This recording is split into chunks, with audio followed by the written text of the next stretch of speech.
The Battle of Dyrrhachium occurred during Caesar's civil war in 48 BC. This map shows where the Battle of Dyrrhachium took place. Dyrrhachium is located in present-day Albania. The Battle of Dyrrhachium was fought between Caesar and the Republicans, which were led by Pompey. Prior to the battle, Caesar had served 8 years in the Gallic Wars. Caesar then invaded Italy at the Rubico, which was something that no Roman general was permitted to do. In response, Pompey evacuated Italy.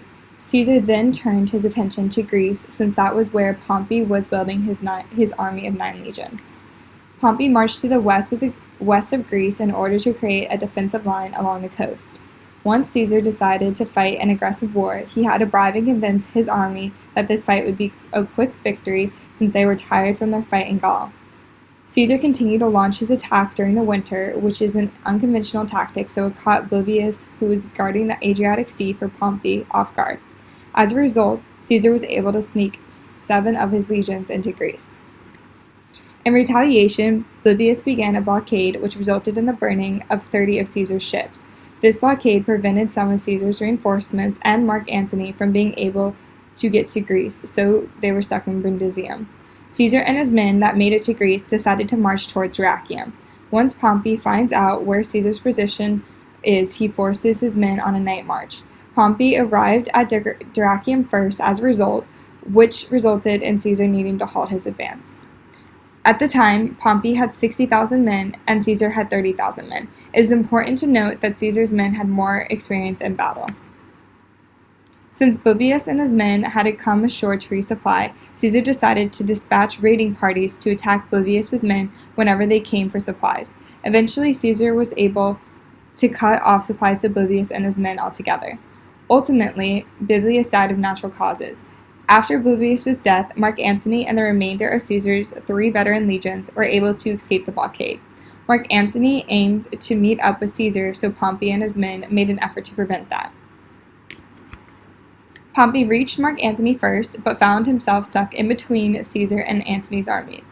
Pompey then retreated to a city south of Dyrrhachium. Pompey's son, Gnaeus, then proceeded to destroy Caesar's navy off of the coast of Dyrrhachium. This ended up cutting off Caesar from being able to resupply. As a response to his supply shortage, Caesar attempted to draw Pompey into a fight. However, since Pompey had a high ground advantage, he refused to engage. Caesar then decided to move onto higher ground, thus placing him between Dyrrhachium and Pompey. Caesar and Pompey were both encamped south of Dyrrhachium on high grounds. Since Pompey's navy was still intact, his camp had access to supplies. On the other hand, Caesar and his men depended on the land for resources. Since Caesar was outnumbered and had limited supplies, he began building fortifying walls. In response, Pompey also began to build walls. Caesar attempted to encircle Pompey by stretching his wall to the south. Caesar wanted to force Pompey against the sea.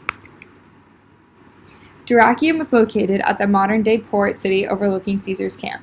Caesar had positioned himself south of Dyrrhachium in an attempt to block Pompey from accessing the city. You can see where the 2 armies extended their walls to the south. During the Battle of the Fortifications, both armies began skirmishing. While this was happening, there were full-on battles between legions in the south. Although Caesar's army was smaller and he had more area to cover, they were more experienced, so they often won these battles. By June, Caesar was able to encircle Pompey and his men and pin them against the sea. As a result, Pompey was unable to flee north or south and was forced to dig wells in order to find drinking water and had to receive his supplies from the sea.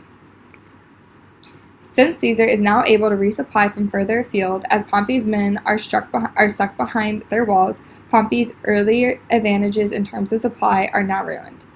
Pompey proceeds to use agents within Dyrrhachium to trick Caesar by telling him that they are willing to be bribed to hand over the town. In actuality, Pompey's men await to ambush Caesar and the small army that he brought with him.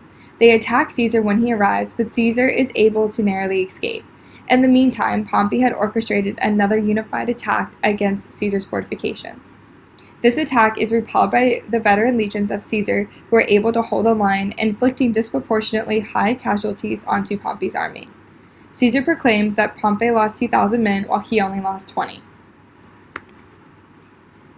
Caesar then fortified the two approaches to the town of Dyrrhachium, cutting Pompey off from the supplies there. Since Pompey's men were still running low on food, he decided to take control over the fortification that Caesar abandoned earlier in the battle. There, he built a long wall from the camp that extended to the river in order to gain a water supply. He further expands and fortifies this location in order to find safety. Caesar's 9th Legion decided to build another wall in order to prevent Pompey from landing troops to the south and attacking Caesar's fortifications from there. Pompey launches a three-pronged attack in order to attack Caesar's inner fortifications. Caesar's 9th Legions were attacked on three sides by almost 30,000 men from Pompey's army. In an attempt to meet up with the rest of their legion, Caesar initiated and organized a retreat to the east. This image shows the arrival of Pompey's men and the beginning of his attack on Caesar. This image shows how Pompey was able to attack Caesar's 9th Legion from all three sides. Caesar is successful in retreating his men to the east so that they are able to meet up with the rest of their legion. However, they end up running full speed into their reinforcing legion, which causes chaos. Mark Antony is able to bring 6,000 men in as reinforcements for Caesar. At this point, the battle is between Pompey's 30,000 men and Caesar's 13,000 men.